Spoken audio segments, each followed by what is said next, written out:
All right, boys and girls, I've heard from mamas and papas that some people are still having a little bit of trouble with this fraction stuff.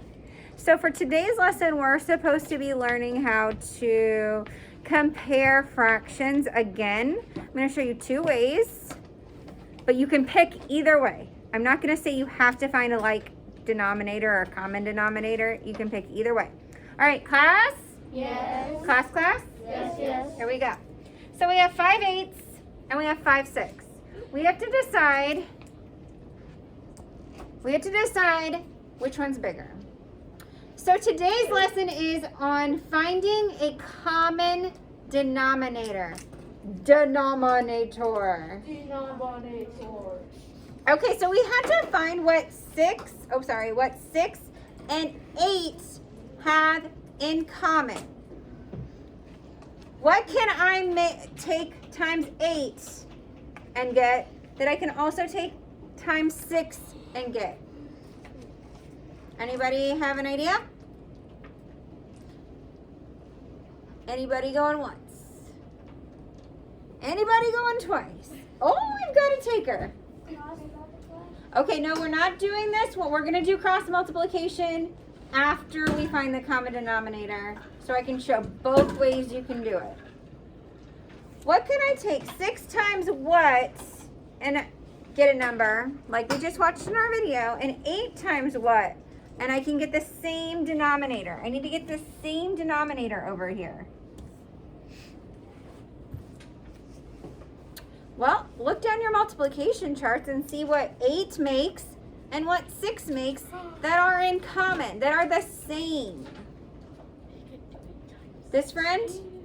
I'm not sure if this is what it means. Okay. Multiply 8 times 3 and get 24, and 6 times 4 and get 24. You're so smart! Kiss your brain! 24 is our common denominator. 24 is our common denominator. So 6 times what gives me 24? 24. What? 24. Yes, 6 times what would give me 24?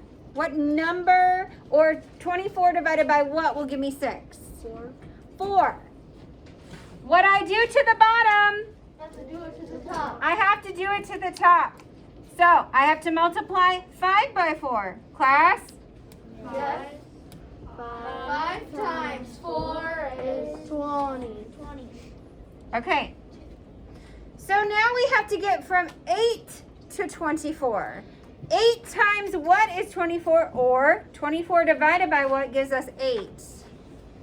So if you don't know, look down your 8 row until you see 24 and see what it's multiplied by or divided by. Either way works. This friend? What? Is this not a math question? Then you need to wait a minute. I'm only taking math questions right now. 3. Class? Yes. What I do to the bottom, I have to? Do it to the top. 8 times 3 is? 24. 5 times 3 is? 15. Okay, so now we have a common denominator. 24, so 24 is our denominator. So we're talking about 24 pieces of the chocolate bar, okay? So do you want 15 pieces of the chocolate bar? Or do you want 20 pieces of the chocolate bar? Do you want 15 pieces of the chocolate bar? Or do you want 20 pieces of the chocolate bar? Which one is greater? What's the bigger fraction? Willow? Oh, this friend? I guess the biggest Which one? is 20 to 24. Yes, 20 over 24. So my alligator mouth is going to eat 20 over 24 because it is the biggest fraction. That's comparing fractions, finding a common denominator. Say it. Finding a common denominator. The bottom number is the Denominator. same number, right? 24 and 24. I can see which one's bigger because they have the same denominator. We're talking about the same amount of pieces. When we were talking about 8 and 6, we can't tell which one's bigger if we have 8 and 6 as our denominators. They're different denominators. We don't know which one's the biggest one. So that's finding a common denominator, but that's not the only way we can compare fractions. We can also compare fractions doing cross multiplication. We can also compare fractions, and this is my preferred method because I feel like it's easier and oftentimes more accurate.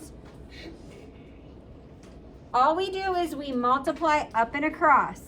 40. So we go up and across. 8 times 5 is 40. And now we have to go the other way. Up and across. 6 times 5 is 30. What number's bigger, 40 or 30? 40. So 5/6 nom nom nom nom is bigger than 5/8, and our alligator mouth is going to eat the bigger fraction. Both of those got me the correct answer.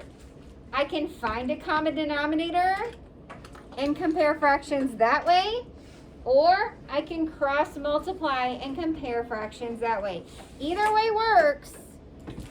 This one is just a little faster.